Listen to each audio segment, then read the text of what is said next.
We've hired a new elite employee, so you don't need to come in tomorrow, old man.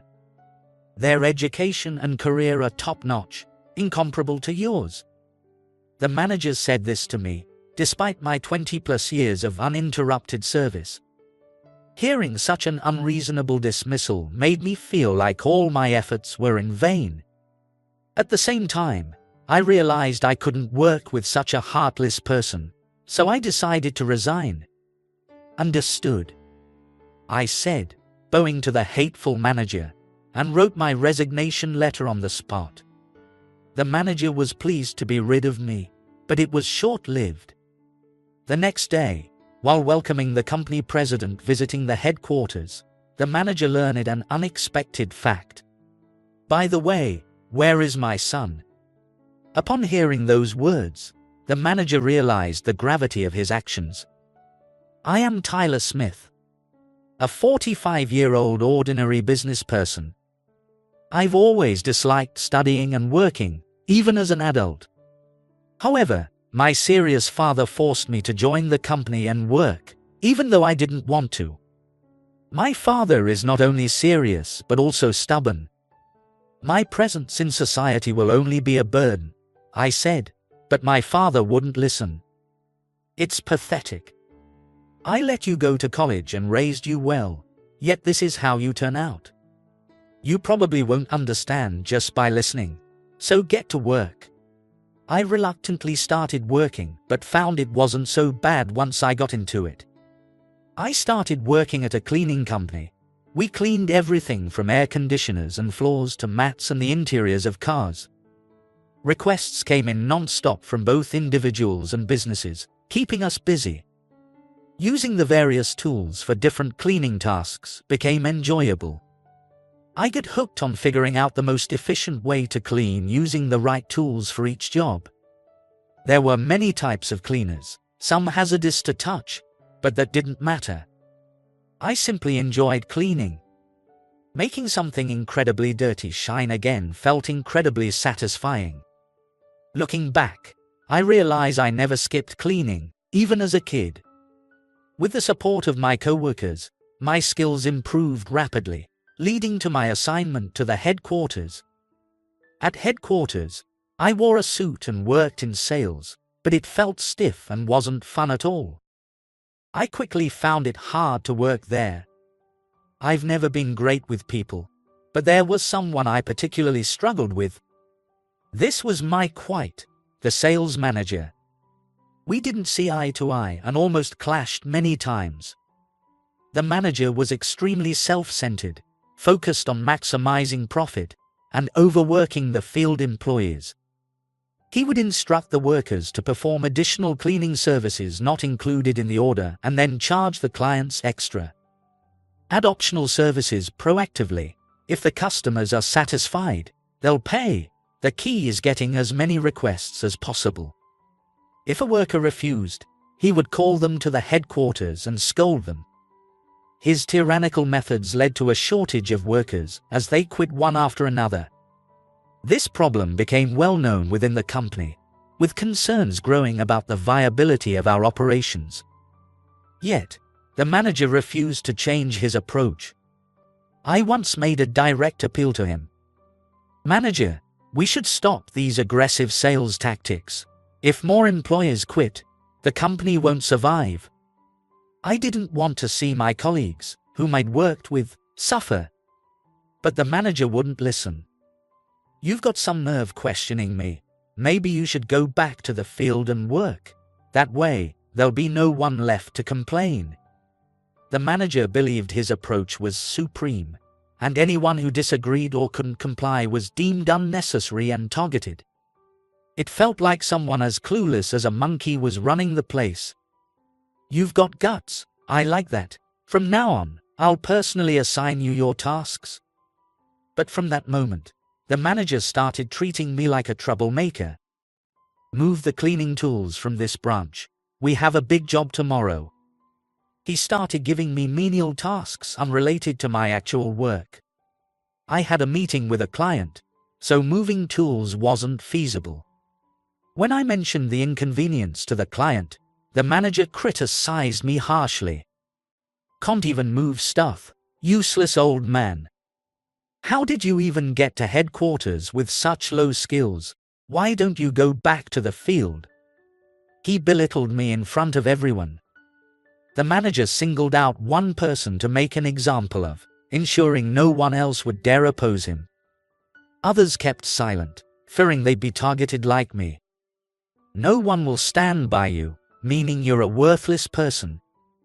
Be aware of that and work hard every day, everyone. Don't become like this guy." I was fed up with a manager who overworked people and only protected his own interests. Working with such a selfish person made me feel like I was losing my sanity. After years of working here, I started considering quitting. I don't want to deal with that manager anymore. Leaving a familiar workplace is tough, but every time I think about going to work, I remember his face and can't move. "You look pale. Are you okay? Maybe you should take a day off." "Thanks for worrying, but I think I'd feel worse if I didn't keep myself busy." My coworkers were concerned, and I considered seeing a doctor, but I knew the manager wouldn't accept a doctor's note easily. Instead, it would probably just make him treat me even worse, so I couldn't bring myself to take time off. Even if I rested well over the weekend, I felt heavy and sluggish come Monday. I realized I was seriously getting fed up. As I struggled with this mental burden, it began to affect me physically. I felt sluggish every morning. I couldn't sleep well, leading to insufficient rest. This lack of sleep made it hard to concentrate, causing more mistakes at work. They say self-care is part of the job, but maybe the job was preventing me from taking care of myself. Even as my health began to decline, I forced myself to go to work. One day before the start of the workday, I was called in by the manager alone. The manager approached me with a friendly demeanor, which made me uneasy. His unusually cheerful manner was unsettling. "You've done well up to now. I had high hopes for you, but unfortunately, today's your last day." He patted my shoulder meaningfully, repeatedly saying, "Good job, good job." His strange comments left me confused and my mind in a whirl. High hopes, done well, none of it seemed genuine. Just as I started wondering if he had some ill intentions, he got to the point. "We've hired a new elite employee, so you don't need to come in tomorrow. Their education and career are far superior to yours." He told me to resign, despite my 20+ years of uninterrupted service. I was speechless at this clear violation of labor laws. By law, they need to notify employees 30 days in advance if they want them to resign. I haven't done anything harmful to the company, so why am I being forced out? The manager refused to give a detailed explanation, looking exasperated that I didn't understand. His attitude made me realize I couldn't continue working there. "Understood," I said. I didn't want to see his hateful face, so I bowed to the manager. Then, I wrote my resignation letter and handed it to him. I had hesitated to quit until yesterday, but once I did it, I felt a refreshing sense of relief. Maybe long-term employment makes you lose sight of what's important. I've always disliked working. Someone like me shouldn't have been working at headquarters, a job beyond my capacity. That's why I ended up quitting after clashing with others. I thought I would finally sleep well and enjoy my day, but then it happened. The next day, I suddenly received a call from my father. Could it be that he found out I quit? No, that couldn't be. My father wouldn't show up at the workplace now, but my bad feeling was right. "Where are you and what are you doing?" With that one question, I realized my father knew I had resigned. In a heavy voice, he demanded to know what happened and told me to come to the office immediately. I quickly changed into a suit and headed to the office. In the conference room, my father, the president, and the manager were waiting. "Yes, My father was the chairman, Keeney Smith. He built a company with annual sales of $100 million from scratch. Not only is he a brilliant manager, but even at over 70, he still has a burning passion for his work. You finally showed up. I was worried when you disappeared after keeping it up for so long. The manager sitting next to my father looked pale, like a different person from yesterday. He must have realized I was the chairman's son and was shocked. The president kindly prepared a seat for me.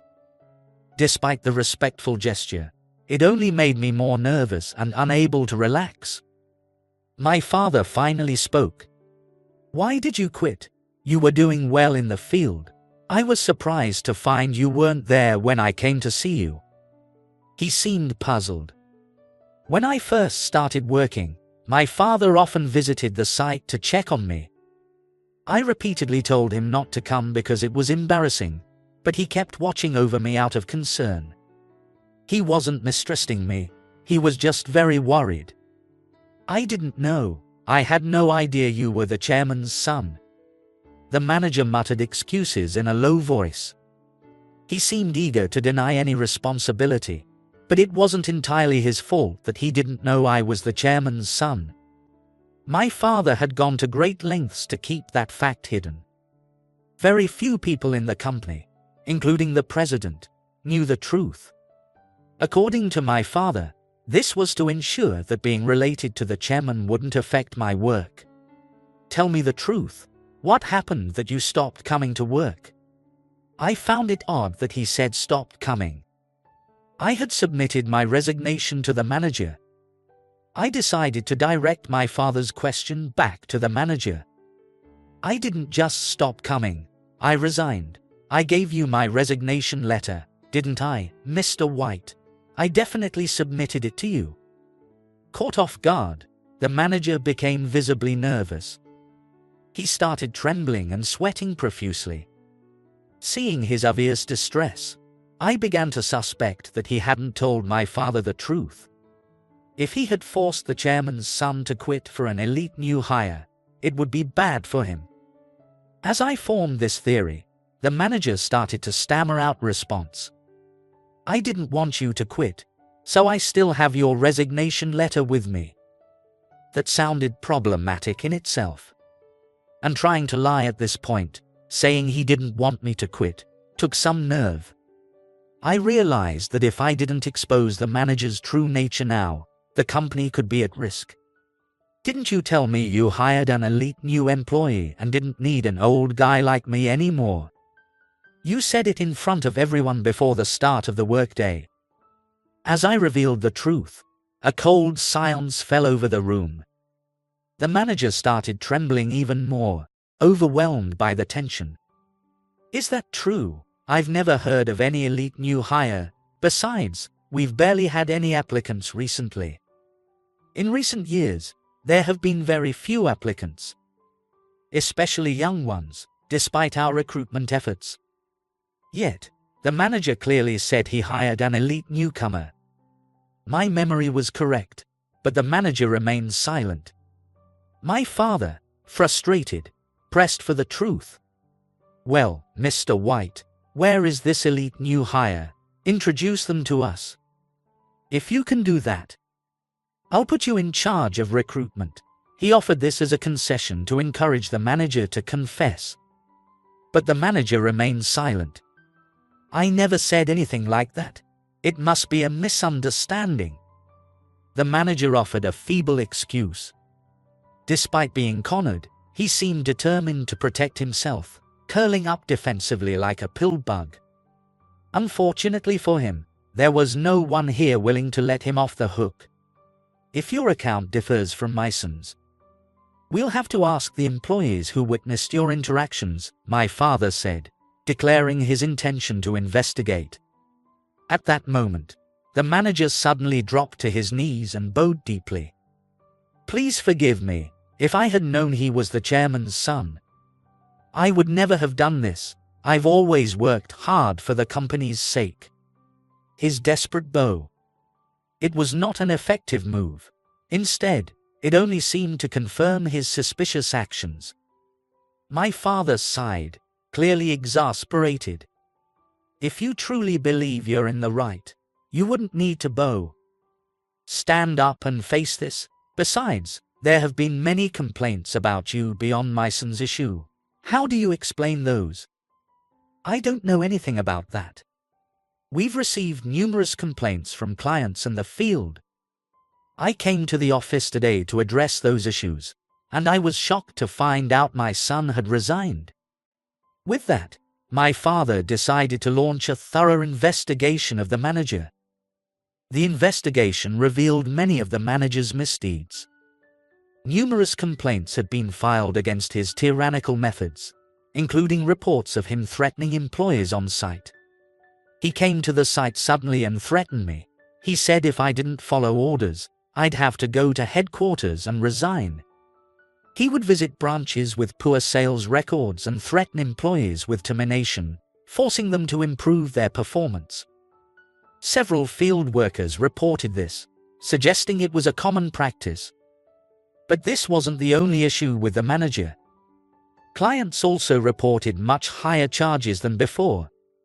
An investigation revealed that he had been inflating sales invoices. Shockingly, he was funneling the extra revenue into his own account. This fact came to light thanks to a whistleblower in the accounting department. He told me there was a money-making opportunity, so I did it. I tried to stop several times, but he threatened me each time, so I couldn't do anything. The manager bribed someone in the accounting department to process the inflated invoices and deposit the money into a separate account. The investigation revealed that he had embezzled nearly $300,000. These unprecedented events left my father stunned. One person caused all this. It's unbelievable how much damage has been done by just one person. The manager was consequently dismissed, and the company sought damages from him. The total losses could amount to an astronomical figure. As a result, the former manager was served divorce papers by his wife and now has to spend the rest of his life working to repay the damages on his own. The consequences of living recklessly finally caught up with him. The fate of those who cling to power is indeed terrifying. After that, my resignation was revoked, and I was reinstated in the company. The company's turmoil had spread to the field employees, and I received word from my old colleagues expressing their concern. Even though I had been away from the field for over 5 years, knowing that people still remembered me brought me great comfort. I resumed wearing a suit for sales in the morning and helping out at understaffed job sites in the afternoon. My father told me to stop working in the field, but I felt that my roots were there. Cleaning was a source of joy for me, and working on site was a great stress reliever. My father was exasperated by this, but it was during my field work that I met a female employee who would become my wife. He often remarked, "Only you would prefer cleaning in work clothes over working in a suit, but thanks to that, you found your wife." Life is unpredictable. Eventually, I moved away from the field to work full-time at headquarters. I wanted to increase my income for the sake of my wife, who was expecting our child. Although I had always disliked studying and hard work, I found cleaning fulfilling. I still enjoy cleaning, but now, my family is my greatest joy. For my family, I can endure the discomfort of sales work. One day, I'll likely take over my father's company. There's a lot I need to learn before then. I want to secure a comfortable new home for my growing family and create an environment conducive to raising children. So I need to earn more money. I used to hate studying and working, but now I believe all of it was necessary. I feel like I've grown through my work experiences. Going forward, I will continue to work hard for my family, but I also want to cherish the time I spend with them.